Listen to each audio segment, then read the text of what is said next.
अब जो है आप देखिएगा क्वेश्चन नंबर 1 का 6। इसके पिछले वाला वीडियो में जो था 5 नंबर बना है। क्वेश्चन है क्लास 10th का प्रश्नावली 2.2 का, बुक है एनसीईआरटी। इसमें ध्यान से सुनिएगा करना क्या है। आपको जो है हेडिंग नहीं लिखा गया है, आप सुनिए समझिए। निम्न द्विघात बहुपदों के शून्य ज्ञात कीजिए और शून्यकों तथा गुणांकों के बीच के संबंध की सत्यता की जांच कीजिए। मतलब इसका शून्यक निकालना है तो सबसे पहले हमें 0 लेना होगा और इसका शून्यक निकाल के और इसका जो गुणांक है, जैसे एक्स स्क्वायर का गुणांक 3 है, एक्स का गुणांक -1 है और यहाँ पे अचर पद है इसके और जो शून्यक मिलेगा उसके बीच के संबंध की सत्यता की जांच करना है। तो ध्यान से देखिए और समझिए हम इसमें क्या कर रहे हैं। सबसे पहले यहाँ पर 1, 2 और 3 पद का बहुपद है, तो आपको क्या करना है, इसका गुणनफल निकालना है। तो गुणनखंड में सबसे जो पहला आपका काम रहेगा, देखिए सबसे पहले 3 दिखाई दे रहा है और गुना सबसे लास्ट में 4 दिखाई दे रहा है। तो 4 और 3 में गुना करेंगे तो 4 3 12 हो जाएगा और इसको इस प्रकार से तोड़ देंगे। तो मेरे पास देखिए 2 गुना और 3 अंक आएगा, संख्या आएगा।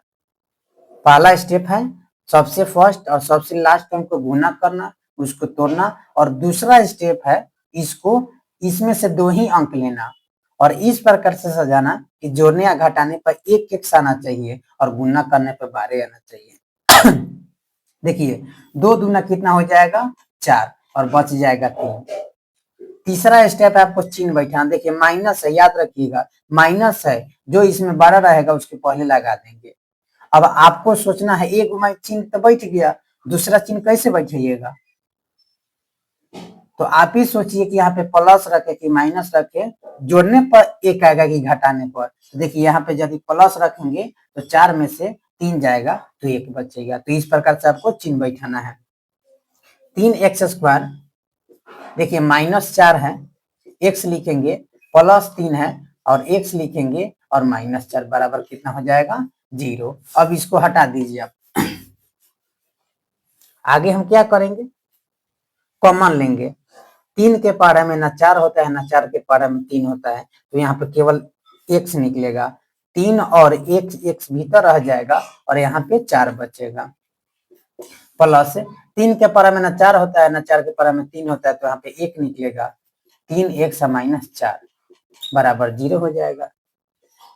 अब क्या करेंगे, देखिए यहाँ वाला x और +1 एक जगह लिखेंगे और 3x -4 एक साथ लिखेंगे, बराबर कितना हो जाएगा 0। हाँ, यहाँ से इस स्टेप से आपको पता चल जाएगा कि जो गुणनखंड है सही है या गलत। छोटा कोष्ठ के बीच में यदि दोनों कोष्ठ के बीच में यदि समान मतलब बराबर अंक और चिन्ह है तो सही है, नहीं तो गलत है। तो चलिए x + 1 बराबर 0 और 3x -4 बराबर 0। तो हमें क्या करना है, देखिए x बराबर प्लस में है तो माइनस में जाएगा, तो पहला शून्य मिल गया। और 3x, देखिए 4 के पहले माइनस है तो प्लस हो जाएगा और 4 बटा गुना है तो भागा हो जाएगा। तो दूसरा शून्य जो है 4/3 मिलेगा। ध्यान से देखिए, अब तो आपके पास शून्य हो गया, इसको अल्फा लीजिएगा और इसको बीटा लीजिएगा। अब हमें करना है जांच, तो जांच हम इधर कर दे रहे हैं। देखिए जांच के लिए सबसे पहले आपको a का मान, b का मान और c का मान पता होना चाहिए। तो a का मान देखिए x² का गुणांक 3 है तो ये होगा।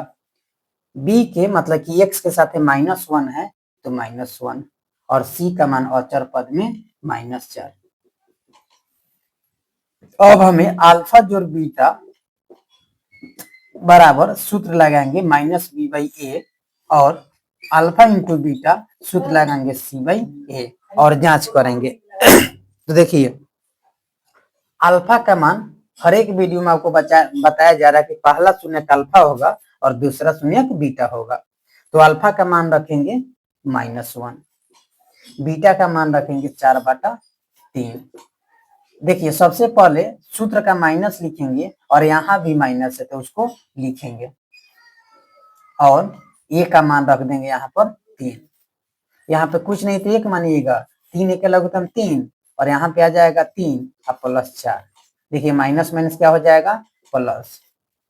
4 में से 3 जाएगा तो 1/3 और इधर हो जाएगा 1/3। तो अल्फा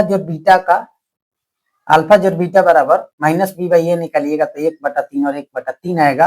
अब हम चेक कर लेते हैं अल्फा इंटू बीटा।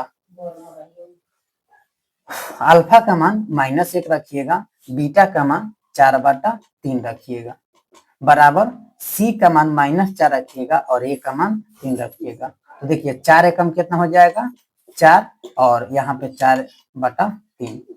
तो इस प्रकार से अल्फा इंटू बीटा भी आपका -4/3 और -4/3 आएगा। तो यहीं पे आपका सवाल सत्यापित हो जाएगा।